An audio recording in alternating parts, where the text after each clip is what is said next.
প্রতিবেশী নাবালিকাকে শ্লীলতাহানির অভিযোগ, গ্রেফতার বিজেপি নেতা। ঘটনাটি ঘটেছে উত্তর 24 পরগনার বেলঘরিয়া থানার নন্দননগর এলাকায়।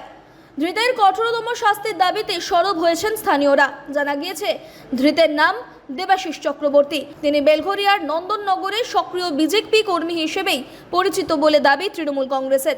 সম্প্রতি তার বিরুদ্ধে নাবালিকাকে শ্লীলতাহানির অভিযোগ তুলে থানায় দ্বারস্থ হয়েছেন পরিবার।